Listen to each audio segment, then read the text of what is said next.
दुनिया की सदाकत में तेरा नाम रहेगा। दुनिया की सदाकत में तेरा नाम रहेगा। सिद्दीक तेरे नाम से इस्लाम रहेगा। सिद्दीक तेरे नाम से इस्लाम रहेगा। दुनिया की अदालत में तेरा नाम रहेगा। दुनिया की अदालत में तेरा नाम रहेगा। फारूक तेरे नाम से इस्लाम रहेगा। दुनिया की सियासत में तेरा नाम रहेगा। उस्मान तेरे नाम से इस्लाम रहेगा। दुनिया की शुजाअत में तेरा नाम रहेगा। अली के तेरे नाम से इस्लाम रहेगा। दुनिया की मुअज्जिन में तेरा नाम रहेगा। दुनिया की मुअज्जिन में तेरा नाम रहेगा। बिलाल तेरे नाम से इस्लाम रहेगा। बिलाल तेरे नाम से इस्लाम रहेगा। अल्हम्दुलिल्लाह, महान अल्लाह जल्ला शानुहु दरबारे असंख्य अगणित शुक्रिया आदाय करছি যে মহান আল্লাহ পাক রব্বুল আলামিন বড় দয়া মায়া মোহাব্বত করে আজকে সাপ্তাহিক ঈদের দিন, যে দিনকে বলা হয়ে থাকে সাপ্তাহিক শুক্রবারের দিন, দোয়া কবুলের দিন, এবং দোয়া কবুল হওয়ার যে সকল কিছু সময় রয়েছে আসরের পর এবং মাগরিবের আগ মুহূর্তে, এমন একটি মুবারক সময়ের ভেতরে বারাহিপুর সওদাগরপাড়া যুব সমাজের উদ্যোগে গালিয়া জামে মসজিদ প্রাঙ্গণে এই যে এত সুন্দর তাফসীরুল কোরআন মাহফিলের আয়োজন করার তৌফিক দিয়েছেন, এই জন্য সেই মহান মনিব রব্বুল আলামিনের দরবারে আকাশ বাতাস প্রকম্পিত করে অন্তরে অন্তঃস্থল থেকে দিলের গহীন থেকে সকলে শুকরিয়া আদায় করছি আলহামদুলিল্লাহ। আল্লাহ তাআলা শুকরিয়া আদায় করলে আল্লাহ তাআলা শুকরিয়া মোতাবেক বান্দার নিয়ামতকে বাড়াইয়া দেন। আর যদি বান্দার নিয়ামত পাওয়ার পরেও যদি বান্দা অকৃতজ্ঞতা প্রকাশ করে, বান্দা যদি শুকরিয়ার পরিবর্তে বান্দা যদি নাশুকরি করে, আল্লাহ তাআলা কোরআনের মধ্যে বলেন লাইন শাকারতুম লাযীদান্নাকুম ওয়া লাইন কাফারতুম ইন্না আযাবি লাশাদীদ। আল্লাহ রাব্বুল আলামিন বলেন, আমি বান্দাকে নিয়ামত দান করেছি। বান্দা যদি নিয়ামত পাওয়ার পরে নিয়ামতের শুকরিয়া আদায় করে, তাহলে আমি বান্দার নিয়ামতকে বাড়াইয়ে দিব, বান্দার নিয়ামতের মধ্যে বৃদ্ধি প্রকাশ করব। আর যদি বান্দা নিয়ামত পাওয়ার পরেও নিয়ামতের শুকরিয়ার পরিবর্তে নিয়ামতের নাশুকরি করে, আল্লাহ রাব্বুল আলামিন বলেন ইন্না আযাবি লাশাদীদ। আল্লাহ রাব্বুল আলামিন বলেন, আমি যেমন রহমান, আমি আল্লাহ যেরকম বান্দাকে দিনে 24টা ঘন্টা নিয়ামত দিয়ে থাকি, বান্দার 3.5 হাত বডির মধ্যে যত হাজার হাজার নিয়ামত আমি রব্বুল আলামিন দান করেছি, কখনো বান্দা থেকে হিসাব চাই নাই। আমি রব্বুল আলামিন বান্দাকে দেখার জন্য 2টা চক্ষু দান করলাম, বান্দাকে বলার জন্য সুন্দর একটা জিহ্বা দান করলাম, বান্দা যাতে সব নিয়ামতগুলো সুন্দরভাবে খেতে পারে, এই জন্য আমি তার চোয়ালের মধ্যে উপরে এবং নিচে 32টা দাঁত দান করলাম। বান্দা যাতে প্রত্যেকটা জিনিসের মিষ্টির স্বাদ কেমন, মুরগির স্বাদ কেমন, গরুর গোশত স্বাদ কেমন, কোন ফলের কোন খাদ্যের কেমন স্বাদ কেমন রুচি, বান্দা যাতে সেটা পার্থক্য করতে পারে এবং বুঝতে পারে, এই জন্য আমি তাকে একটা জিহ্বা দান করলাম। এই জিহ্বা দিয়ে বান্দা মিষ্টির স্বাদ কেমন সেটা বুঝতে পারবে, বান্দা মুরগির গোশত স্বাদ কেমন সেটা বুঝতে পারবে, গরুর গোশতর স্বাদ কেমন, উটের গোশতর স্বাদ কেমন, দেশি মুরগির স্বাদ কেমন, ফার্মের পোল্ট্রি মুরগির স্বাদ কেমন সেটাও জাস্টিফাই করতে পারবে, ডিসাইড করতে পারবে। পার্থক্য করার জন্য আমি রব্বুল আলামিন বান্দাকে সুন্দর একটা জিহ্বা দান করলাম। আল্লাহ রব্বুল আলামিন বান্দা না চাইতে বান্দাকে এমন এমন নিয়ামত দান করেছেন, যে নিয়ামতগুলো বান্দা যদি 24টা ঘন্টা যদি সিজদায় পড়ে শুকরিয়া আদায় করে, তবুও বান্দার শুকরিয়া আদায় করে শেষ করতে পারবে না। আল্লাহ রব্বুল আলামিন বান্দাকে এত দামি দামি নিয়ামত গুলো দান করেছে। আপনি একটু ভাবেন, একটু চিন্তা করেন, দুনিয়ার মধ্যে যদি কেউ কোনো কারণবশত তার শরীরের কোনো একটি অঙ্গ যদি চলে যায়, শরীরের যদি অঙ্গহানি হয়ে যায়, কথার কথা কোন একজন ব্যক্তি অ্যাক্সিডেন্টে তার 2টা চোখ চলে গেছে, কিংবা তার একটি হাত ভেঙে গেছে, কিংবা তার একটি পা ভেঙে গেছে, কিংবা তার শরীরের একটি অঙ্গ প্রত্যঙ্গ বিকলাঙ্গ হয়ে গেছে, চলাফেরা করতে পারে না। আপনি একটু ভাবেন, এই ফেনী শহর কিংবা ঢাকাতে কিংবা বাংলাদেশের কোন হসপিটালে যদি কোনো বান্দার কোনো মানুষের যদি 2টা চোখ যদি কোনো অ্যাক্সিডেন্ট বশত চলে যায়, তাহলে কত লক্ষ টাকা লাগে, টাকা দিয়ে তো পাওয়া যায় না। এই যে কারো যদি কিডনি নষ্ট হয়ে যায়, লক্ষ কোটি টাকা খরচ করে তো আগের মতো সেই পজিশনে ঠিক ততরূপ ভাবে কিডনিকে বসানো সম্ভব নয়। দেখেন, আল্লাহ তাআলার কাছে না চাইতেই আল্লাহ রাব্বুল আলামিন আমাদেরকে কতগুলো নিয়ামত দান করেছেন। একটু ভাবার দরকার, একটু চিন্তা করার দরকার। কিন্তু আজকে আমাদের ভেতরে সেই চিন্তা না থাকার কারণে আল্লাহ জাল্লা শানুহু আহকামুল হাকিমিন রব্বুল আলামিন আমাদেরকে এত এত নিয়ামত দিয়েছেন, এগুলোর যদি শুকরিয়া আদায় করে আমরা যদি 24টা ঘন্টা যদি সিজদায় পড়ে থাকি, তবুও এগুলো শুকরিয়া আদায় করে শেষ করতে পারবো না। আল্লাহ তাআলা এত এত নিয়ামত আমাদেরকে দান করেছেন। এই জন্য নিয়ামতের শুকরিয়া আদায় কিভাবে করব সেটা আমাদেরকে বুঝতে হবে। এখন আমরা তো মনে করি যে আমাদেরকে কেউ যদি জিজ্ঞাসা করে, আসসালামু আলাইকুম আব্দুর রহিম ভাই কেমন আছেন, কিংবা আব্দুল জব্বার সাহেব কেমন আছেন, জি আলহামদুলিল্লাহ ভালো আছি, আমরা মনে করি কি যে কেউ কাউকে জিজ্ঞাসা করলো আর এর প্রত্যুত্তরে আমরা বললাম আলহামদুলিল্লাহ ভালো আছি, মনে হয় এটাই শুকরিয়া।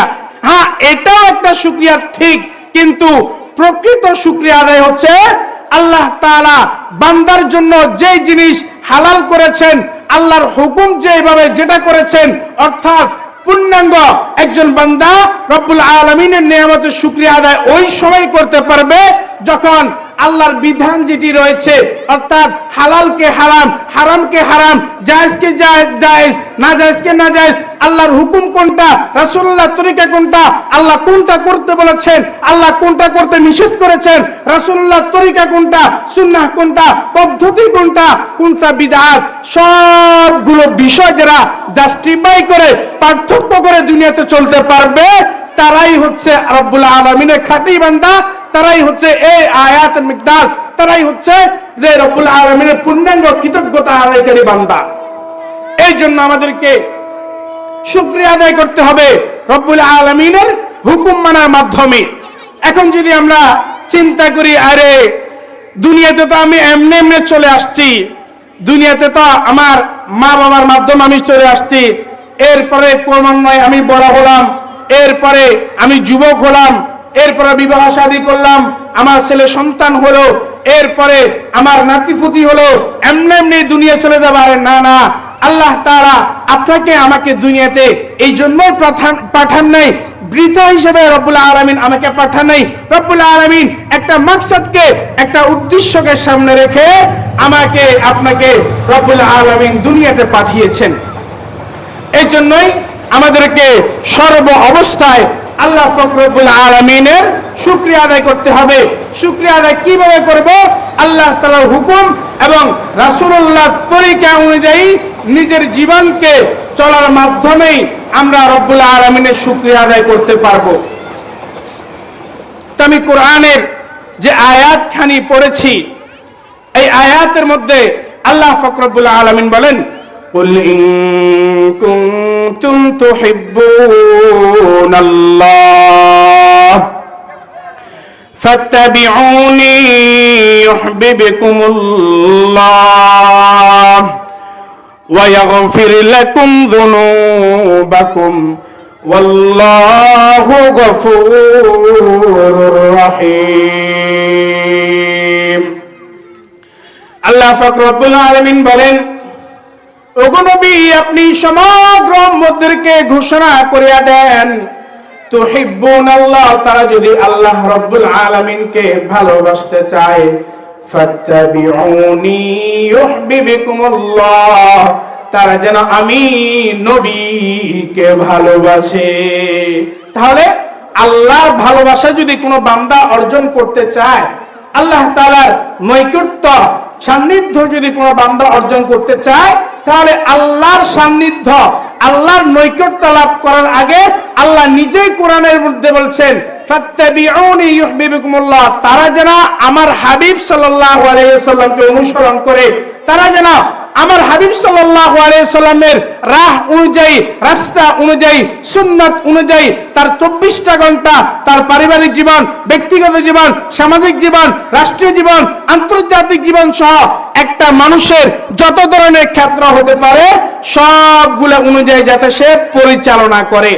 তাহলে আল্লাহ তাআলা এই আয়াতের মধ্যে বলছেন, কুল ইন কুনতুম তুহিব্বুনাল্লাহ ফাত্তাবিউনি ইউহিব্বুকুমুল্লাহ ওয়া ইয়াগফির লাকুম যুনুবাকুম ওয়াল্লাহু গফুরুর রহিম। আল্লাহ তাআলা বলেন, কোন বান্দা যদি আমি রব্বুল আলামিনের সন্তুষ্ট লাভ করতে চায়, আমি রব্বুল আলামিনকে ভালোবাসতে চাই, তাহলে সে যেন আমার হাবিব সাল্লাল্লাহু আলাইহি ওয়াসাল্লামের অনুকরণ করে। আল্লাহ রাসূল অনুসরণ করলে কি হবে? আয়াতের মধ্যে পৌঁছে আল্লাহ তাআলা বলেন, ওয়া ইয়াগফির লাকুম যুনুবাকুম, তাহলে আমি তোমাদের জীবনের সমস্ত গুনাহগুলোকে maaf করে দেব। ওয়াল্লাহু গফুরুর রহিম। আল্লাহ তাআলা বিধানগুলোকে ঠিকভাবে আদায় করলে এবং সাথে সাথে রাসূলুল্লাহ সাল্লাল্লাহু আলাইহি ওয়াসাল্লামের তরিকা অনুযায়ী তার বাতলানো পথে যদি আমরা চলতে পারি, তাহলে এই পথের মধ্যেই রয়েছে আমাদের জন্য দুনিয়াও শান্তি এবং আখিরাতেও শান্তি। দুনিয়ার কল্যাণ এটার মধ্যে নিহিত রয়েছে এবং আখিরাতের কল্যাণ এই আল্লাহর মানার মধ্যে, আল্লাহর হুকুম মানার মধ্যে, রাসূলুল্লাহর তরিকা মানার মধ্যেই নিহিত রয়েছে। এই জন্য আমাদেরকে আল্লাহর হুকুম মানতে হবে, রাসূলুল্লাহর তরিকা অনুযায়ী চলতে হবে। এই আয়াতের মেইন মেসেজ যেটা আল্লাহ তাআলা এই আয়াতের মধ্যে বোঝাতে চাচ্ছেন, সেটা হচ্ছে যে প্রত্যেকটি কাজে রাসূলুল্লাহ সাল্লাল্লাহু আলাইহি ওয়াসাল্লামের অনুসরণ করা। আপনারা একটু চিন্তা করেন, একটু ভাবেন যে আল্লাহ তাআলা আমাদেরকে কেমন নবীর উম্মত হিসেবে দুনিয়াতে প্রেরণ করেছেন। আল্লাহ তাআলা আমাদেরকে এই যে উম্মতে মুহাম্মাদীকে যেন তেন কোন ছোটখাটো নবীর উম্মত বানাই দুনিয়াতে পাঠান নাই।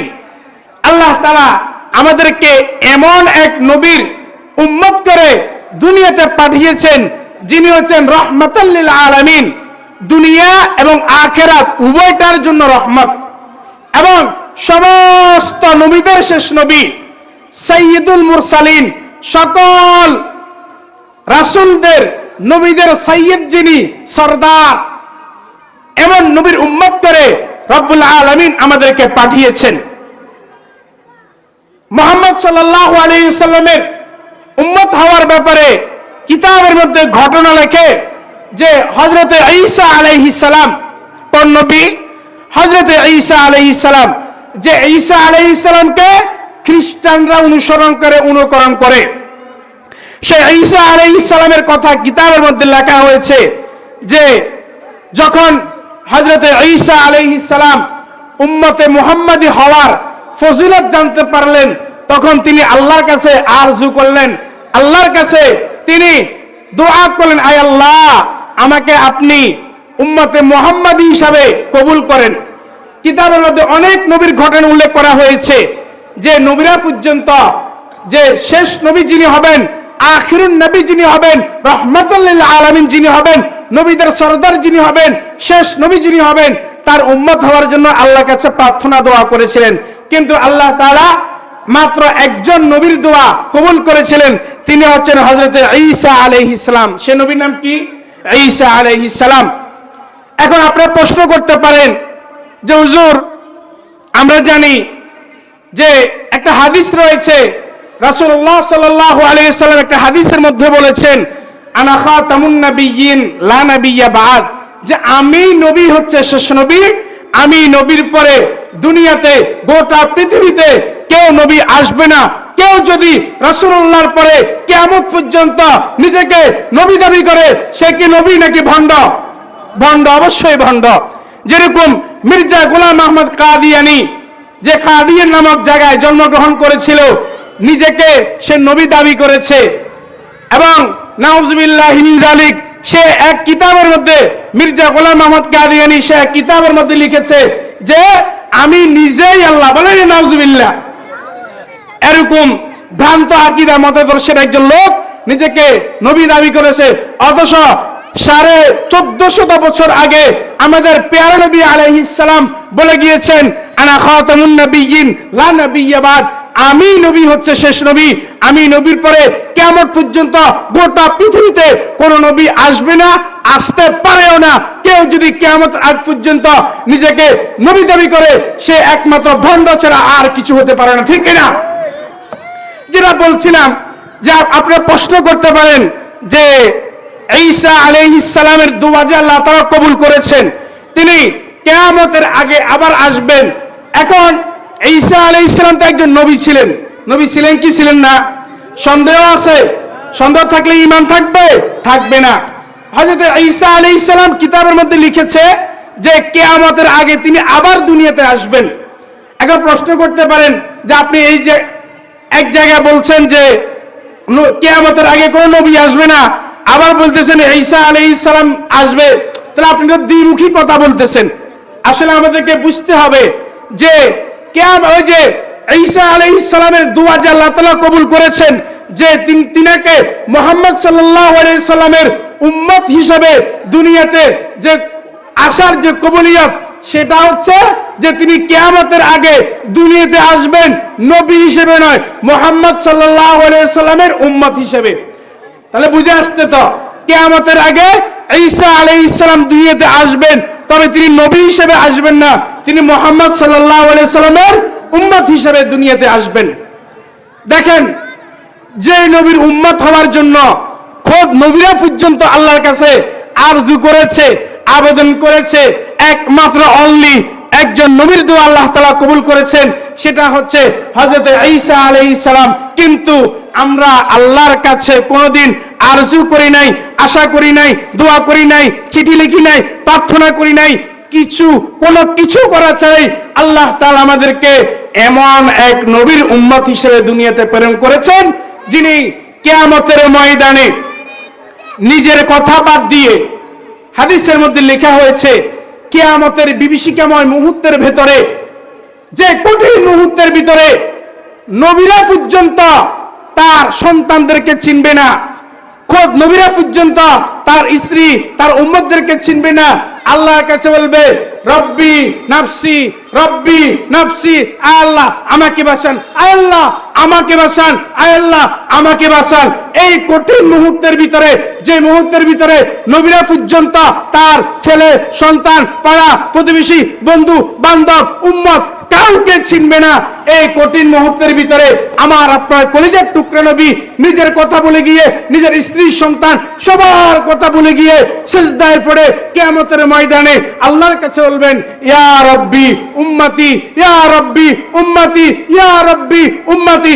আল্লাহ আমার উম্মতকে বাঁচান, আল্লাহ আমার প্রয়োজন নয়, আল্লাহ আমার উম্মতকে বাঁচান, আল্লাহ আমার উম্মতকে বাঁচান। এমন একজন দরদ মাখা নবীর উম্মত হিসেবে আল্লাহ তাআলা আমাদেরকে দুনিয়াতে প্রেরণ করেছেন। শুকরিয়া আদায় করার দরকার আছে কি নাই? শুকরিয়া আদায় করতে হবে মেরে মুহতারাম। দেখেন মুহাম্মদ সাল্লাল্লাহু আলাইহি সাল্লাম আমাদের জন্য কেমন নিয়ামত। আসলে আমরা তো নবীর কদর বুঝি না। আল্লাহ তাআলা আমাদেরকে এমন একজন নবীর উম্মত করে দুনিয়াতে প্রেরণ করেছেন। কিতাবের মধ্যে হযরতে ইয়াকুব আলাইহিস সালামের ঘটনা আপনারা অনেকেই জানেন। কোরআনে কারিমে সূরা ইউসুফের ভিতরে আল্লাহ তাআলা হযরতে ইয়াকুব আলাইহিস সালামের 11 জন সন্তানের কথা কোরআনে হযরতে মুফাসসিরিন কিরাম তাফসীরের কিতাবগুলোর মধ্যে তাফসীরে মারিফুল কোরআন, তাফসীরে কুরতুবী সহ বড় বড় তাফসীরের কিতাবগুলোর মধ্যে আপনারা ঘাটলে দেখবেন বিশাল লম্বা ঘটনা রয়েছে। হযরতে ইয়াকুব আলাইহিস সালামের একজন পুত্র ছিলেন হযরত ইউসুফ আলাইহিস সালাম। হযরত ইয়াকুব আলাইহিস সালামের মোট সন্তান ছিলেন 11 জন। কয়জন? 11 জন। তার মধ্যে সবচেয়ে বেশি মাশহুর প্রসিদ্ধ একজন তিনি হচ্ছেন হযরতে ইউসুফ আলাইহিস সালাম। হযরত ইউসুফ আলাইহিস সালাম কেমন সৌন্দর্যের অধিকারী ছিলেন কিতাবের মধ্যে লেখে, ওই যুগের একবার রমণীরা, বিশ্ব সুন্দরী যারা, এরা হযরত ইউসুফ আলাইহিস সালামকে দেখার জন্য একেবারে আকুল হয়ে গেছে, পাগল পাড়া হয়ে গেছে। যে তারা একটা জায়গার মধ্যে দাঁড়িয়ে দাঁড়িয়ে ছুরি দিয়ে তারা আপেল কাটতেছে। কি কাটতেছে? আপেল কাটতেছে। আর এই দিক দিয়ে হযরত ইউসুফ আলাইহিস সালাম আসতে, তারা হাতের মধ্যে নিয়ে আপেল কাটতেছে আর এই দিক দিয়ে ইউসুফ আলাইহিস সালাম যাচ্ছে। তাদের কাটা হচ্ছে আপেলের দিকে, কিন্তু নজর হচ্ছে ইউসুফ আলাইহিস সালামের দিকে। হযরত ইউসুফ আলাইহিস সালামকে আল্লাহ তাআলা এতটাই সৌন্দর্য দান করেছিলেন যে তারা আপেল কাটতে কাটতে আপেল কাটা শেষ হয়ে তারা হাত কাটা শেষ করে দিয়েছে, হাত দিয়ে রক্ত বের হচ্ছে, কিন্তু ইউসুফ আলাইহিস সালামের দিকে ওই বিশ্ব সুন্দরীরা তাকিয়ে আছে, তাদের কোনো খবরই নেই। আল্লাহ তাআলা ইউসুফ আলাইহিস সালামকে এত সৌন্দর্যতা দান করেছেন। তো যেটা বলছিলাম যে হযরত ইয়াকুব আলাইহিস সালামের সন্তান হযরত ইউসুফ আলাইহিস সালামের ঘটনা কোরআনে কারিমে সূরা ইউসুফের ভিতরে লম্বা ঘটনা আলোচনা হয়েছে। আলোচনা এটা করলে এশা শেষ হয়ে যাবে, শেষ হবে না। তো ইউসুফ আলাইহিস সালামের ঘটনা এবং ইয়াকুব আলাইহিস সালামের ঘটনা কিতাবের তাফসীরের মধ্যে লেখে যে ইউসুফ আলাইহিস সালামের 10 ভাই, তিনি সহ মোট 11 জন, তারা ষড়যন্ত্র করেছে যে ইউসুফকে আমার আব্বা ইয়াকুব আমাদের অন্যান্য ভাইদের থেকে বেশি মহব্বত করে, তাকে সব সময় ডাকে, তাকে সব সময় আশপাশে আনে, বুকে আগলে রাখে, কোনো কিছু দেওয়ার প্রয়োজনে তাকে একটু বাড়িয়ে দেয়। এখন ইউসুফ যেহেতু ছোট, তো বাবা ইয়াকুব আলাইহিস সালাম অন্যান্য সন্তানদের চাইতে হযরত ইউসুফ আলাইহিস সালামকে একটু তুলনামূলক বেশি মহব্বত করতেন। এখন এই যে বাবা শিশু ইউসুফকে এত মহব্বত করতেন, সেটা তার অন্যান্য ভাইদের সহ্য হচ্ছিল না। এরপরে তারা 10 জন ভাই মিলে পরামর্শ করলো যে ইউসুফকে দুনিয়ায় রাখা যাবে না। বলেন না নাউজুবিল্লাহ। ইউসুফকে দুনিয়ায় রাখা যাবে না। এরপরে তারা প্ল্যান করলো যে ইউসুফকে কিভাবে তাকে হত্যা করা যায়। এরপরে তারা একটা বিশাল মাঠের মধ্যখানে একটা সেখানে কূপ রয়েছে। তো তারা কি করছে, প্ল্যানিং করে ওই কূপের মধ্যে ইউসুফ আলাইহিস সালামকে ফেলে দিয়েছে। এবং ফেলে দেওয়ার পরে সে কি জীবিত আছে নাকি মৃত্যুবরণ করেছে তারা সেটা আর না দেখে তারা চলে আসছে। আসার পরে তারা একটি জামার মধ্যে ইউসুফ আলাইহিস সালামের গায়ের মধ্যে যে জামা ছিল ওই জামাটা তারা খুলে নিয়ে ওই জামার মধ্যে কিছু রক্ত মেখে তারা বাবা ইয়াকুব আলাইহিস সালামের কাছে এসে বললেন যে আমাদের ভাই ইউসুফকে বাঘে খেয়ে ফেলেছে। কে খেয়ে ফেলেছে? বাঘে খেয়ে ফেলেছে। এরপরে হযরতে ইয়াকুব আলাইহিস সালাম তার 10 সন্তানের এই কথাটা সাময়িক তিনি বিশ্বাস করে নিয়েছেন এবং হযরতে ইয়াকুব আলাইহিস সালাম এত বেশি কান্না করেছেন সন্তান ইউসুফের জন্য। কান্না করতে করতে হযরতে ইয়াকুব আলাইহিস সালাম এক পর্যায়ে অন্ধত্ব বরণ করেছিলেন, তিনি অন্ধ হয়ে গিয়েছিলেন। তো এই ঘটনাটা বলার উদ্দেশ্য হচ্ছে যে আল্লাহ তাআলা আমাদেরকে এমন এক নবীর উম্মত করে দুনিয়াতে প্রেরণ করেছেন, এমন এক নবীর দুনিয়াতে উম্মত হিসেবে প্রেরণ করেছেন যেই নবী কিয়ামতের ময়দানে সবার কথা ভুলে গিয়ে উম্মতের জন্য আল্লাহর কাছে সিজদায় পড়ে কান্না করতে থাকবেন। কিন্তু হযরত ইয়াকুব আলাইহিস সালামের মতো ব্যক্তি যিনি কান্না করতে করতে সন্তানের জন্য অন্ধ হয়ে গিয়েছিলেন, তিনি কিয়ামতের ময়দানে সন্তান ইউসুফকে চিনবেন না।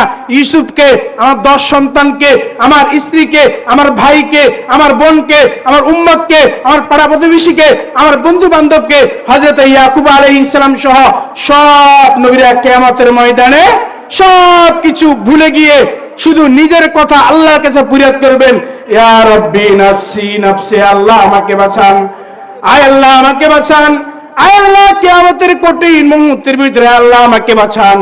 কিন্তু একজন নবী সবার কথা ভুলে গিয়ে, তিনি নিজের কথা ভুলে গিয়ে, স্ত্রী সন্তানের কথা ভুলে গিয়ে, নিজের সন্তানদের কথা ভুলে গিয়ে, নিজের পাড়া প্রতিবেশী যারা ছিল তাদের কথা ভুলে গিয়ে সিজদায় পড়ে চোখের অশ্রু প্রবাহিত করে আল্লাহর কাছে দুহাত তুলে ফরিয়াদ করতে থাকবেন, ইয়া রাব্বি উম্মতি, আয় আল্লাহ আমার উম্মতদেরকে বাঁচান, আয় আল্লাহ আমার উম্মতদেরকে বাঁচান, আয় আল্লাহ আমার উম্মতদেরকে বাঁচান। যতক্ষণ পর্যন্ত আহকামুল হাকিমিন রব্বুল আলামিনের পক্ষ থেকে এই কথা ঘোষণা না আসবে যে হে আমার রাসূল, হে আমার হাবিব, আমি আপনার উম্মতদেরকে maaf করে দিয়েছি, ততক্ষণ পর্যন্ত আমার আপনার কলিজার টুকরা নবী সিজদা থেকে উঠবেন না। এই জন্য মেরে মুহতারাম, আমরা যারা এখানে কথা শুনছি এবং পর্দার আড়ালে আমার যে সকল মায়েরা, আমরা বোনেরা শুনছি, আমাদেরকে মুহাম্মদ সাল্লাল্লাহু আলাইহি সাল্লামের যে আল্লাহ তাআলা উম্মত করেছেন, এই উম্মতের দাম আমাদেরকে দিতে হবে। না হলে কিয়ামতের ময়দানে আল্লাহ রাব্বুল আলামিন যদি আমাকে আপনাকে ধরে বসেন যে তোকে তো আমি অন্য নবীর কোন যুগে পাঠাই নাই, অন্য কোন নবীর উম্মত হিসেবে তোরে পাঠাই নাই, তোরে আমি মুহাম্মদুর রাসূলুল্লাহ আমার প্যারা নবীর উম্মত করে পাঠিয়েছি, তুই আমার নবীর একজন উম্মত হিসেবে দুনিয়া থেকে কি নিয়ে এসেছিস? আল্লাহর কাছে যদি আল্লাহ যদি কিয়ামতের ময়দানে আমাকে আপনাকে ধরে বসেন, আল্লাহর কাছে মাথা নত করে ছাড়া দ্বিতীয় কোনো রাস্তা থাকবে? কোনো রাস্তা থাকবে না। এই জন্য আমরা আল্লাহর হুকুম তো অবশ্যই মানব, সাথে সাথে রাসূলুল্লাহর তরিকা অনুযায়ী আমাদেরকে অবশ্যই চলতে হবে। না হলে আল্লাহর কাঠগড়ায় আমাদেরকে মাথা নিচু করা ছাড়া অন্য কোনো দ্বিতীয় রাস্তা খোলা থাকবে না। যেটা বলছিলাম যে আল্লাহ যে বলছেন যে নেয়ামতের শুকরিয়া আদায় করার কথা, এরপরে নেয়ামতের যারা নাশুকরি করবে তাদের কি অবস্থা হবে, তাদের কি পরিণাম হবে, সেটাও রব্বুল আলামিন এই আয়াতের মধ্যে বলে দিয়েছেন। এরপরে আল্লাহ তাআলা বলছেন ইন্না আযাবি লাশাদীদ, আমি রব্বুল আলামিনের, আমি আহকামুল হাকিমিনের আযাব বড় কঠিন, বড় শক্ত আযাব। আপনারা জানেন যে মাত্র কয়েকদিন আগে পুরো বাংলাদেশে শুক্রবার জুমার দিন প্রায় 11টার সময় ছোট্ট কয়েক সেকেন্ডের একটা কম্পন হয়েছিল। আপনার এলাকাতে হয়েছে কিনা? হয়েছে, পুরো বাংলাদেশে হয়েছে। এই কম্পন হওয়ার পরে, যেটাকে আমরা ভূমিকম্প বলি, এই কম্পন হওয়ার পরে ঢাকাতে আমরা বিভিন্ন নিউজ চ্যানেলগুলোর মধ্যে পত্রিকায় দেখেছি। এরপরে ঢাকাতে, বাংলাদেশের রাজধানী ঢাকা, যেখানে বড় বড় অট্টালিকা রয়েছে, 20-30 তালা বড় বড় দালানগুলো রয়েছে, সেখানে আরো 2 থেকে 3 বার কম্পন সৃষ্টি হয়েছে। আপনারা শুনেছেন? যারা সোশ্যাল মিডিয়া কিংবা যারা এই ফেসবুক, ইউটিউব ইত্যাদি চালান, খবর দেখেন, তারা বলতে পারবেন। এই যে দেখেন, বাংলাদেশের মধ্যে কিছুদিন আগে আল্লাহ একটা সামান্য নমুনা দিয়েছেন। কি দিয়েছেন? নমুনা দেখিয়ে দিয়েছেন। এই যে ছোট ছোট কম্পনগুলা, এগুলো কিয়ামতের আলামত।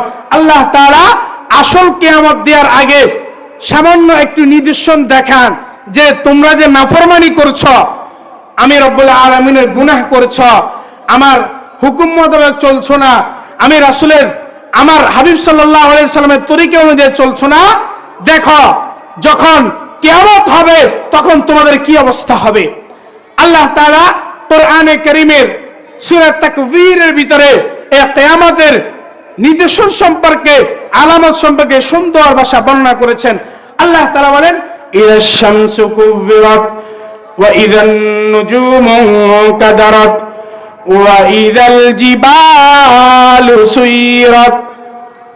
আল্লাহ রাব্বুল আলামিন সূরা তাকবীরের মধ্যে বলেন, কিয়ামত যখন আসবে তখন একটা তুলা গাছ থেকে যেরকম তুলা সেটা শুকিয়ে যাওয়ার পরে এমনি এমনি উঠতে থাকে, আর উড়ার পরে উঠতে উঠতে এমন জায়গায় পৌঁছে যায় যে তুলাটা পর্যন্ত আর দেখা যায় না। কিয়ামত যখন আসবে, কিয়ামত যখন সংঘটিত হবে, তখন এই যে 20 তালা 30-40 তালা তলিকাগুলো রয়েছে সেগুলা তুলার মতো উঠতে থাকবে।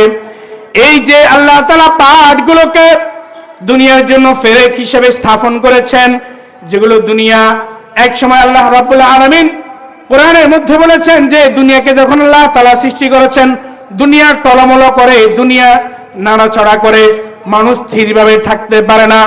এরপরে আল্লাহ রাব্বুল আলামিন পাহাড়গুলোকে দুনিয়ার জন্য পেরেক হিসেবে স্থাপনা করেছেন। এই পাহাড়গুলো দুনিয়াতে স্থাপনা করার পরে দুনিয়ার যে একটা নড়াচড়া রয়েছে এটা আল্লাহ রাব্বুল আলামিন বন্ধ করে দিয়েছেন। কিয়ামত যখন আসবে তখন এই বিশাল বিশাল পাহাড় সেটা তুলার মতো উঠতে থাকবে। চন্দ্র, সূর্য, তারকাগুলো আমরা তো এখান থেকে তাকালে মনে হয় ছোট, মনে হয় হাত দিয়ে ধরা যাবে না, এত ছোট না। এক একটা তারকা কেমন, সূর্যের আয়তন কেমন, চাঁদের আয়তন কেমন, একটু রিচার্জ করিয়েন, একটু দেখিয়েন, তখন বুঝবেন। এই যে সূর্য, এই যে চন্দ্র, এই যে তারকাগুলো কিয়ামত যখন আসবে সবগুলোকে আল্লাহ রাব্বুল আলামিন আসমান থেকে ঝরিয়ে পড়বেন। এই জন্য মেরে মুহতারাম, আমাদেরকে আখিরাতের জন্য প্রস্তুতি গ্রহণ করতে হবে। কখন কার মৃত্যু কখন এসে যায় বলা যায় না, কিন্তু বড় আফসোস এবং পরিতাপের বিষয় যে যখন শুক্রবার আসে, শুক্রবারের দিন দেখা যায় আলহামদুলিল্লাহ পুরো মসজিদ সাপ্তাহিক মুসল্লিদের দ্বারা ভরপুর। এমন কি না? শুক্রবারে মাশাআল্লাহ পুরো মসজিদ ভরপুর, বারান্দা ভরপুর, দোতলা মসজিদ মোটামুটি পুরে গেছে। কিন্তু একই মসজিদের ভেতরে আপনি ফজরের নামাজের সময় তালাশ করেন, দেখেন ইমাম সাহেবের সাথে 5 জন 10 জন কিংবা বেশি থেকে বেশি এক কাতার মুসল্লি, এর থেকে বেশি মুসল্লি ফজরের জামাতে হয় না। এটাও একটা কিয়ামতের আলামত। হযরতে মুজাদ্দিদ মিল্লাত শাহ আশরাফ আলী থানভী রাহমাতুল্লাহি আলাইহির উর্দু ভাষায় একটা লিখিত কিতাব রয়েছে। ওই কিতাব আমাদের মাদ্রাসাগুলোর ভেতরে পড়ানো হয়। ওই কিতাবের নাম হচ্ছে বেহেশতি জাওয়ার। ওই বেহেশতি জাওয়ারের ভেতরে হযরত আশরাফ আলী থানভী রাহমাতুল্লাহি আলাইহি কিয়ামতের অনেকগুলো আলামত নিদর্শন তিনি লিপিবদ্ধ করেছেন। তার মধ্যে একটি নিদর্শন তিনি এটাও লিখেছেন যে কিয়ামতের অন্যতম একটি আলামত হচ্ছে যে মানুষ সুন্দর সুন্দর মসজিদ করবে, এসি লাগাবে, টাইলস করবে, গম্বুজ দিবে, মিনার দিবে, ফুলের বাগান করবে, 1000 টাকা দিয়ে খতিব রাখবে, ইমাম রাখবে, খাদেম রাখবে, মসজিদের নিয়ন্ত্রণের জন্য গার্ড রাখবে, সব কিছু করবে। কিন্তু মসজিদের খোরাক যেটা আসল খোরাক, মুসল্লি থাকবে না। কি থাকবে না? এই অবস্থা এখন হচ্ছে কি হচ্ছে না? প্রত্যেকটা মসজিদে এক একটা এলাকাতে, আচ্ছা বলেন তো আপনাদের এই যে গালিয়া মসজিদ, প্রত্যেকটা ওয়াক্তের ভিতরে এলাকার ভিতরে যত মানুষ আছে, অবস্থান করছে, বসবাস করছে, কিংবা বাড়িঘরে পুরুষরা আছে, সবাই যদি 5 ওয়াক্ত নামাজে মসজিদে আসে তাহলে জায়গা দিয়ে সম্ভব হবে? সম্ভব হবে না। কিন্তু আপনি দেখেন ফজরের নামাজে কয়জন মুসল্লি, জোহরের নামাজে, মাগরিবের নামাজে, এশারের নামাজে কয়জন মুসল্লি, কিন্তু আপনি জুমার নামাজে দেখেন যে আজকে জুমায় কয়জন মুসল্লি হয়েছে। একটু চিন্তা করতে হবে আমাদেরকে যে আমরা আখিরাতের জন্য কি পুঁজি গ্রহণ করলাম। আমার আখিরাতের জন্য আমি কি সামানা জোগাড় করলাম। যে দুনিয়াতে আসার একটা সিরিয়াল রয়েছে, বড় ভাই আগে আসে, এরপরে মেজো ভাই, এরপরে সেজো ভাই, এরপরে ক্রমান্বয়ে একজনের পর একজন আসতেই থাকে। যতজন আল্লাহ রাব্বুল আলামিন বান্দাকে পাঠান, একজন মায়ের বাবার সন্তান, কারো 5 জন, কারো 6 জন, 7, 8, 9, 10, 11 জন পর্যন্ত আছে।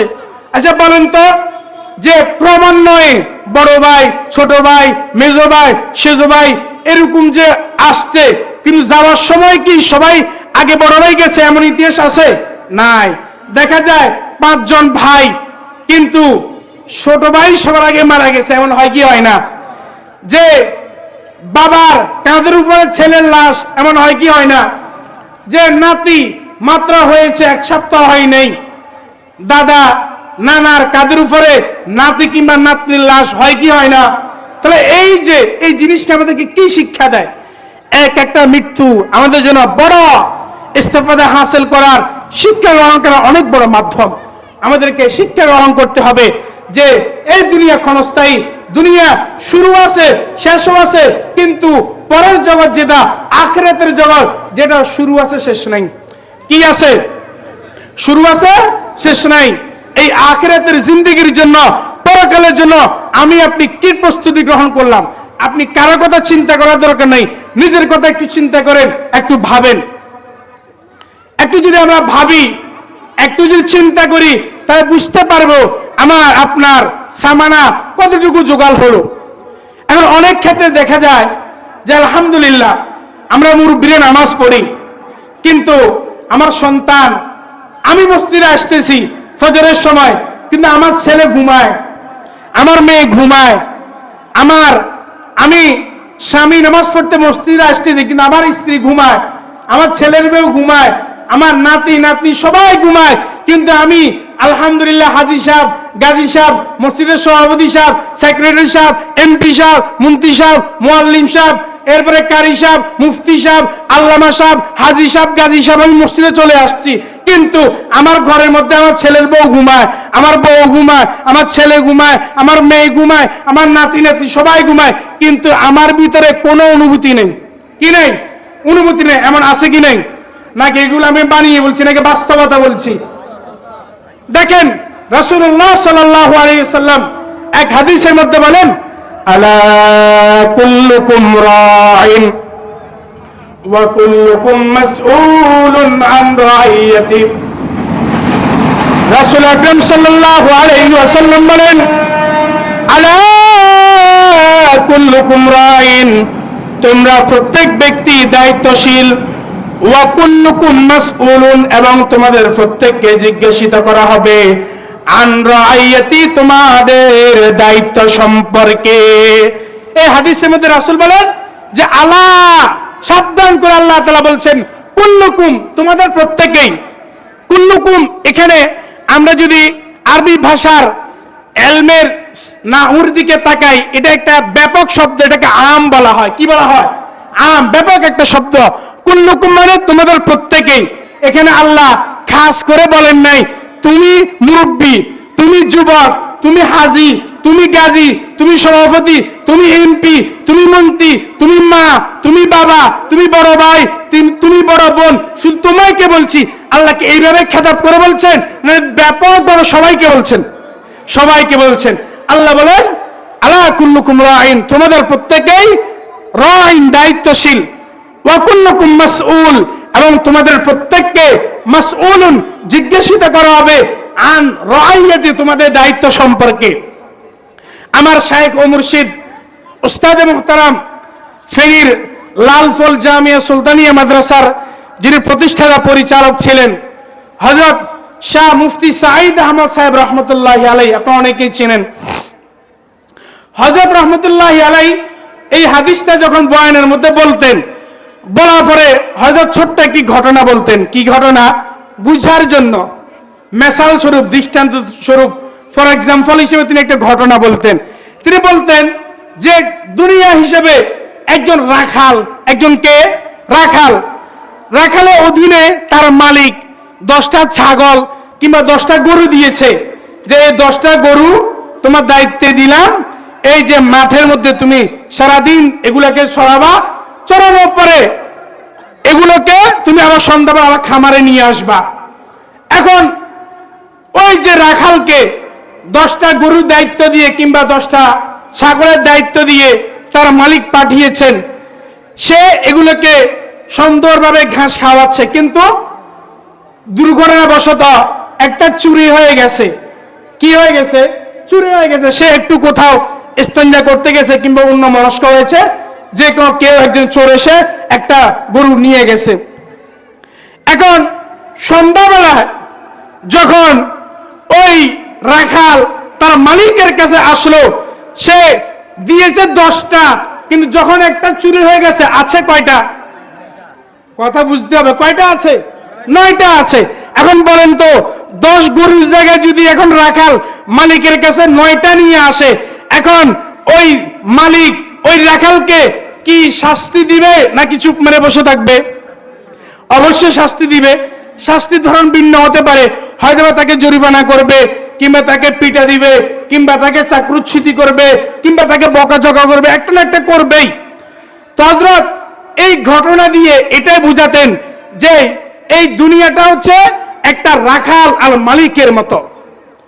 আমরা যারা পরিবারের কর্তা রয়েছি, আমি বাবা, আমি একজন মা, আমি একজন বড় ভাই, আমি বড় বোন, আমি চাচা, আমি জ্যাঠা, আমি শিক্ষক, আমি একজন দায়িত্বশীল। আমার আন্ডারে শত শত ছাত্র রয়েছে। একজন পরিবারের কর্তা যিনি রয়েছেন মা, মায়ের আন্ডারে তার ছেলে রয়েছে, তার মেয়ে রয়েছে, এরপরে বাবার আন্ডারে তার ছেলে মেয়েরা, তার নাতি নাতনিরা রয়েছে, তার ছেলে বউরা রয়েছে। এই যে আপনি বাবার আন্ডারে, আপনি মার আন্ডারে, আপনি বড় ভাইয়ের আন্ডারে, আপনি বড় বোনের আন্ডারে, আপনি চাচার আন্ডারে, আপনি শিক্ষকের আন্ডারে যারা আছে, এরা যদি আল্লাহর হুকুম না মানে, রাসূলের তরিকা অনুযায়ী না চলে, নামাজ না পড়ে, রোজা না রাখে, যাকাত না দেয়, হজ না করে, মানুষের কষ্ট দেয়, এর জন্য আমি অভিভাবককে কিয়ামতের ময়দানে আল্লাহর কাছে জবাবদিহি করতে হবে। কি করতে হবে? জবাবদিহি করতে হবে। রাসূল নিজে বলছেন, এটা আমার বানানো কথা না, কিংবা কোন মুরব্বীর কিচ্ছা কাহিনী না, আল্লাহ রাসূলের হাদিস থেকে ডাইরেক্ট বলছে। রাসূল বলেন, মাসউলুন আন রাইয়াতি, তোমাদের প্রত্যেককে জিজ্ঞাসিত করা হবে তোমাদের দায়িত্ব সম্পর্কে। সুতরাং আমাদের দায়িত্বে আমাদের ছেলে আছে, মেয়ে আছে, আমরা যেরকম নামাজ পড়ি তাদেরকে নামাজের জন্য আহ্বান করতে হবে। এখন কথা হচ্ছে যে আহ্বান কিভাবে করবেন, আহ্বানের ধরন কি? আপনি তাকে বললেন, এই আসো নামাজ পড়তে আসো, আপনি এতটুকু বলে দায়িত্ব শেষ? না না, হাদিসের মধ্যে আসছে যে কোন একজন আল্লাহর বান্দা কিংবা আল্লাহর বান্দি যখন বালেগ এবং বালেগা হবে, কি হবে? বালেগ এবং বালেগা হবে, এই সময় থেকে নিয়ে একজন পরিবারের যিনি কর্তা আছেন তার দায়িত্ব হচ্ছে যে আল্লাহর হুকুম বিধিবিধান যেগুলো আছে, ইসলামের রীতি রেওয়াজ নিয়ম যেগুলো আছে, এগুলো তাকে শিক্ষা দেওয়া। কি দেওয়া? শিক্ষা দেওয়া। তাকে নামাজের জন্য উদ্বুদ্ধ করা, উৎসাহিত করা, নামাজের শিক্ষা দেওয়া, নামাজের দোয়া দিয়ে যেগুলো আছে এগুলো শিক্ষা দেওয়া। এবং সে যদি নামাজ না পড়তে চায়, হাদিসের মধ্যে বেতাঘাতের কথাও আসে। কিসের কথা? বেতাঘাতের কথা। তাহলে হাদিসের মধ্যে মায়ের কথাও আছে। মায়ের মানে কি? আপনি তাকে মারতে মারতে তার ফিটে একবারে দাগ ফেলে ফেলবেন না, এটা আপনাকে ইসলাম অনুমোদন দেয় নাই। এখন এই যে মারের কথা যেহেতু আসতে, একটা বিষয় বলি আপনাদেরকে, যে আগে এক সময় আমরা যখন ছোট ছিলাম, আমরা যখন নুরানি মাদ্রাসায় পড়তাম, আমি যদি স্কুলেও পড়াশোনা করেছি, স্কুলে যখন প্রাইমারি স্কুলে পড়তাম, তখন আমরা যখন স্কুলে স্যারদের সাথে আমাদের আম্মা আব্বা দেখা হতো, অভিভাবকদের দেখা হতো, তারা বলতো যে হুজুর স্যার কিংবা হুজুর কিংবা স্যার, যে গোশত আমনের হাড্ডিগুলো আমাদের মুরব্বীরা বলতো কি বলতো না? বলতো। দেখেন এটা মানে কি? মানে কি আপনি তাকে মারতে মারতে মেরে ফেলবেন, বিষয়টা কি এমন না। যতটুকু শাস্তি দেওয়ার আপনি একজন শিক্ষক হিসেবে, আপনি একজন উস্তাদ হিসেবে, আপনি একজন স্যার হিসেবে তাকে দিবেন, এটাই তো বুঝায়। কিন্তু বর্তমানে শাস্তির বিষয়টা একেবারেই উঠে গেছে। এই জন্য আমাদের সন্তানগুলা মানুষ হচ্ছে না। 2 দিন পরে মায়ের গায়ের উপর হাত তুলে, বাবার গায়ের উপর হাত তুলে, বড় ভাইকে তুই বলে সম্বোধন করে, মুরব্বীদের সামনে সিগারেট খায়, একটু লজ্জাবোধ করে না। গ্রামের চা দোকানগুলোর মধ্যে গেলে পরিস্থিতিগুলো বুঝে যায় যে যুবক ছেলে ফায়ের উপর ফা তুলে সিগারেট খাচ্ছে, কিন্তু তার পাশেই তার বাবার বয়সী, তার জ্যাঠার বয়সী, তার কাকার বয়সী, বড় ভাইয়ের বয়সী লোক বসে আছে, তার ভিতর একটু অনুভূতি নেই। এমন আছে কি নেই? এটা কিসের কারণে হয়েছে? ওই যে শাস্তি না থাকার কারণে। কিন্তু এখন আমাদের পরিস্থিতি হয়ে গেছে, হুজুর পড়াইবেন আমার ছেলের গায়ে, আমার মেয়ের গায়ে যাতে একটা ফুলের ফোঁটাও না পড়ে, অভিভাবকরা বলে কি বলে না? এই জন্যই এখনকার সন্তানরা সুশিক্ষা পাচ্ছে না, উস্তাদরাও শাস্তি দিতে পারছেন না। আবার শাস্তির ক্ষেত্রেও ইসলামের বিধান রয়েছে, যে আমার উস্তাদ যার কথা বলছিলাম হযরত শাহ মুফতি সাঈদ আহমদ সাহেব রহমতুল্লাহ আলাইহি, যখন উস্তাদদের তরবিয়তি বৈঠক হতো সেখানে বলতেন যে আপনি ছাত্রদেরকে মারবেন, মারার সিস্টেম আছে, আপনি ফার্স্টটা বাদ দিবেন, ফার্স্টটার ভিতরে দুইটা ফুটবে মাটিতে। কোথায় ফুটবে? মাটিতে, মানে আওয়াজ হবে। দুইটা ফুটবে তার জামাতে। কয়টা ফুটবে? দুইটা মানে জামাতে। কয়টা হয়েছে? 4টা। আর কয়টা বাকি আছে? একটা।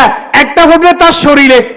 তাহলে 5টা দিবেন, 5টার ভিতরে দুইটা মাটিতে ফুটবে, আওয়াজ হবে, সে ভয় পাবে। দুইটা তার জামাতে ফুটবে, কিন্তু তার গায়ে লাগবে না, সে ভয় পাবে। একটা তার গায়ে লাগবে, তাহলে তার ভিতরে এহসাস, অনুভূতি সৃষ্টি হবে যে আমাকে পড়া শিখা দরকার, আদব লেহাজ শিখা দরকার, বড়দেরকে শ্রদ্ধা করার দরকার, এই জিনিসটা করার দরকার। তার ভিতরে একটা এহসাস, অনুভূতি আসবে। এখন আমাদের অভিভাবকদের কারণে আমরা দায়িত্বহীন হয়ে গেছি। ওই যে রাসূল বলেছেন রাইন, দায়িত্বশীল। আমরা পূর্ণাঙ্গ দায়িত্বশীল হতে পারি নাই। এই জন্য আমরা এখন আমাদের সন্তানদেরকে ভর্তি করানোর সময় আমরা হুজুরদেরকে, স্যার ম্যাডামদেরকে বলে দিই যে আমার ছেলে কিংবা মেয়ের হাতে গায়ে যাতে একটা ফুলের ফোঁটাও না পড়ে। এই জন্য আমাদের সন্তানগুলো সুশিক্ষা পাচ্ছে না। আর আমাদের দেশে একটা স্লোগান রয়েছে যে শিক্ষাই জাতির মেরুদণ্ড। কি বলে? কথা বলতে হবে, কথা না বললে হবে না। কি বলে? শিক্ষা জাতির মেরুদণ্ড। এই কথাটার উপরে একটা ক্রস মেরে দিবেন। আমি বললাম, আমি শিক্ষা কখনো জাতির মেরুদণ্ড হতে পারে না, বরং এই শব্দের আগে আরেকটা শব্দ বাড়াতে হবে, বলতে হবে একমাত্র সুশিক্ষাই হচ্ছে জাতির মেরুদণ্ড। বলেন কি শিক্ষা? সুশিক্ষা। বলেন তো এই যে স্কুল কলেজ ভার্সিটিগুলোর ভিতরে সরকারিভাবে যে বইগুলো দেয়া থাকে, প্রত্যেকটা বইয়ের শেষের দিকে লেখা থাকে শিক্ষা জাতির মেরুদণ্ড। আপনারা দেখেছেন কিনা? আচ্ছা বলেন তো, শিক্ষাই যদি জাতির মেরুদণ্ড হতো, গত 14 বছরে আমরা দেখেছি যে স্বৈরাচার এই বাংলাদেশকে শাসন করেছে। করেছে কি করে নাই? করছে। এই শাসন আমলে তারা যে লক্ষ লক্ষ কোটি কোটি টাকা আমার আপনার ঘাম যারা ট্যাক্সের টাকা তারা মেরে খেয়েছে, তারা সবগুলো শিক্ষিত না মূর্খ? কথা বলেন, শিক্ষিত না মূর্খ? তাহলে তারা যদি শিক্ষায় যদি জাতির মেরুদণ্ড হতো, তাহলে তারা মানুষের হক মেরে খেত না, কোটি কোটি টাকা তারা দুর্নীতি করতো না, মানুষের হক মেরে খেত না, মানুষের উপর জুলুম করতো না, মানুষের হক মানুষকে বুঝিয়ে দিত। তারা বুঝে গেল শিক্ষা কখনো জাতির মেরুদণ্ড হতে পারে না, বরং একমাত্র সুশিক্ষাই হচ্ছে জাতির মেরুদণ্ড।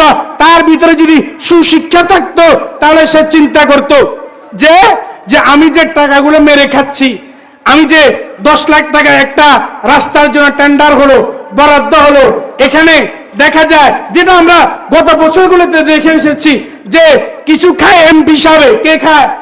এমপি সাহেব, কিছু খায় মন্ত্রী সাহেব, কিছু খায় চেয়ারম্যান সাহেব, কিছু খায় মেম্বার সাহেব, আর কিছু খায় যে কাজের বরাদ্দ খায়। তাহলে দেখেন একটা কাজের জন্য যদি 10 লাখ টাকা বরাদ্দ হয়, এমপি, মন্ত্রী, চেয়ারম্যান, প্রশাসন সবগুলো ঘুরে আসার পরে কয় টাকা আছে কাজের জন্য? 2 লাখ টাকা। কয় টাকা? 2 লাখ টাকা। এবারে যে কাজটা করার জন্য 10 লাখ টাকার প্রয়োজন, তাহলে ওই কাজটা করার জন্য কয় লাখ টাকা শেষ পর্যন্ত রয়ে গেছে? 2 লাখ। এখন 2 লাখ দিয়ে কি তারা 1 নম্বর ইট দিবে নাকি 3 নম্বর ইট দিবে? তারা কি রডের বড় বাঁশ দিবে নাকি রড দিবে? বাঁশ দিবে। তারা বুঝতে হবে যে আমাদের সন্তানরাই তো এক সময় এমপি হবে, আমাদের সন্তানরা তো একসময় মন্ত্রী হবে, আমাদের সন্তানরা তো একসময় প্রশাসন হবে, আমার আপনার সন্তানরাই তো একসময় দেশ চালাবে। তাহলে আমার আপনার সন্তানকে যদি আমরা সুশিক্ষা দিতে পারি, তাহলে সে রটের বদলে বাঁশ দিবে না, সে টেন্ডারবাজি করবে না, চাঁদাবাজি করবে না, সে মানুষের হক মেরে খেবে না, মানুষের উপর জুলুম করবে না। এই জন্য আমরা অভিভাবকদেরকে দায়িত্ব নিতে হবে। কি নিতে হবে? দায়িত্ব নিতে হবে যে আমার সন্তান যাতে একজন দেশের সুনাগরিক হয়। কি হয়? সুনাগরিক হয়। এখন আমাদের এই আসলে এহসাস অনুভূতি নেই যে আমার সন্তান কই যায়, কার সাথে হাঁটে, রাতের কয়টা সে ঘরে ঢুকে, তার মোবাইলের মধ্যে সে কি দেখে, তার চরিত্রের কি অবস্থা, তার আমলের কি অবস্থা, তার ঈমানের কি অবস্থা, আমরা কোনো কিছু চিন্তা করি না। আমরা যারা মুরব্বীরা আছে কেউ মনে কষ্ট নেবেন না, আমরা সন্তানদের ব্যাপারে আমাদের চিন্তা হলো যে তাকে মানুষ করে দিছি, বিদেশ পাঠাই দিছি, সে আমাকে করে খাওয়াইবে। কি করবে? আমাকে করে খাওয়া, তাকে মানুষ করে দিছি, কিন্তু তার আখেরাত কই? তার আখেরাতের জন্য আমি কি করলাম? তার আখেরাত কই আর আমার আখেরাত কই? অথচ যারা প্রকৃত ইমানদার, যারা প্রকৃত মুসলমান, তারা চিন্তা করবে যে আমার সন্তানকে আমি বড় করলাম, শিক্ষিত করলাম, তাকে আমি এক চাকরিতে ঢুকাই দিলাম, ওই অবস্থানে নিয়ে গেলাম, সে বিদেশে চলে গেছে, প্রবাসী হয়ে গেছে, তার ইমানটাও দেখার দরকার। আমার সন্তান মাসে 50,000, 60-70,000 আমাকে সে টাকা দিচ্ছে, কিন্তু ওই টাকাগুলো হালাল না হারাম, এটা আমরা অভিভাবকরা চিন্তা করি না। এই জন্য আমাদেরকে চিন্তা করতে হবে আমাদের সন্তানদের হালত কেমন, তাদের ইমানি হালত কেমন, তাদের চরিত্র হালত কেমন, এগুলো আমাদেরকে বুঝতে হবে। যদি আমরা না বুঝি, তাহলে কিয়ামতের ময়দানে আল্লাহর দরবারে আমি অভিভাবক, মাকে, বাবাকে, ভাইকে, বোনকে, শিক্ষককে আল্লাহর কাঠগড়ায় জবাবদিহি করতে হবে। এই জন্য মেরে মুহতারাম, মাগরিবের প্রায় সময় হয়ে গেছে, আর বেশি কথা বলার সময় নেই। আমার সর্বশেষ কথা যেটা, আমাদেরকে আল্লাহ রাব্বুল আলামিনের দানীয় মস্তিষ্ক দিয়ে, মেধা দিয়ে চিন্তা করতে হবে। কি করতে হবে? চিন্তা করতে হবে যে আমার ব্যক্তিগত জীবন, আমার পারিবারিক জীবন, আমার সামাজিক জীবন যে কিভাবে যাচ্ছে। আমি যে পরিবারের মধ্যে বসবাস করছি, আমার মেয়েটা পর্দা করে কিনা, আমার বিবিটা পর্দা করে কিনা, আমার ছেলেটা নামাজ পড়ে কিনা, আমার মেয়েটা অন্য কোনো ছেলের সাথে রিলেশনশিপে যুক্ত আছে কিনা, আমার ছেলেটা অন্য কোনো মেয়ের সাথে সে কোনো সম্পর্ক, অবৈধ সম্পর্ক করছে কিনা। কিন্তু আমাদের অভিভাবকদের ভিতরে এগুলো কিচ্ছু নেই, যার কারণে শেষ পর্যন্ত বর্তমানে যেগুলো ঘটছে, বাস্তব চিত্র আপনাদেরকে বলছি, বর্তমানে এটাই ঘটছে যে ছেলে বড় হয়, মেয়ে বড় হয়, ছেলে মেয়ের সাথে চলে যায়, মেয়ে ছেলের সাথে চলে যায়, লাস্ট পর্যন্ত বাবার আমও যায়, ছালও যায়। কি যায়? আমও যায়, ছালও যায়। এই যে গতকালকেও আমাদের এক মাহফিল একটা ছিল যে মহিপালে, আমিও সেখানে বয়ান করে আসছি। তো মাহফিলের পাশেই দেখলাম যে অনেকগুলো মানুষের একটা জট। তো সেখানে একজন পরিচিত লোক ছিল, তো তাকে দিয়েছিলাম, ভাই কি হয়েছে?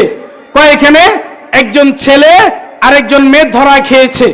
কি বললাম যে কি মানে ধরা খেয়েছে বলতে কি? কয় ওই ছেলেটা ওই মেয়েটাকে নিয়ে আজকে 3 দিন লাফাত্তা, মানে ছেলেকে দিয়ে এদিক দিয়ে খুঁজতেছে ছেলের পরিবার, মেয়েকে মেয়ের পরিবার খুঁজতেছে, কোথাও পায় না, আজকে তাদেরকে এখানে পেয়েছে। তাহলে বুঝেন আমাদের সমাজ কোন দিকে যাচ্ছে। আপনার ছেলেটা, এটা তো আপনারই ছেলে, আমারই ছেলে, আমারই ভাই, আমারই বোন, আপনারই ভাই, আপনারই বোন, আমাদেরই সন্তান। কিন্তু আমাদের সন্তানদের ব্যাপারে যে আমরা দায়িত্ববোধ দিতে না পারি, তাদের যদি আমরা চরিত্র, যদি আমরা তাদেরকে সুন্দর করতে না পারি, তাহলে কিয়ামতের ময়দানে আমাকে ওই যে রাঈন, দায়িত্বশীল, আল্লাহর দরবারে জবাবদিহি করতে হবে। যদি আল্লাহর দরবারে আমরা আমাদের সন্তানদের ব্যাপারে, আমাদের নিজেদের ব্যাপারে যদি আমরা পূর্ণাঙ্গ যদি দায়িত্ব নিতে না পারি, তাহলে কিয়ামতের ময়দানে আল্লাহর কাঠগড়া থেকে আমরা কেউ রেহাই পাবো না। তো যেহেতু নামাজের সময় হয়ে গেছে, এই আর কথা বলার সুযোগ নেই। ইনশাআল্লাহ তাআলা, আল্লাহ তাআলা যদি কোনো সময় সুযোগ দেয়, ইনশাআল্লাহ আবার আপনাদের সাথে দেখা হবে। আমরা যাদের উযু ইস্তেঞ্জা নেই, আমরা উযু ইস্তেঞ্জা করে আমরা মসজিদে চলে যাই, এবং নামাজের পরেই আমাদের আমন্ত্রিত মেহমানরা আছেন, ইনশাআল্লাহ একেবারেই ক্রমান্বয়ে বয়ান চলতেই থাকবে। আমরা এদিক সেদিক ঘুরে না করে মাগরিবের পরপর আবার এখানে বসে যাব। আল্লাহ তাআলা যে সকল কথাগুলো বলা হয়েছে আমাদেরকে সে মোতাবেক আমল করার তৌফিক দান করুন। ওয়া আখির দাওয়ানা আলহামদুলিল্লাহি রাব্বিল আলামিন। আলহামদুলিল্লাহ, এখন আজান হবে, আমরা সবাই নামাজের প্রস্তুতি নিই।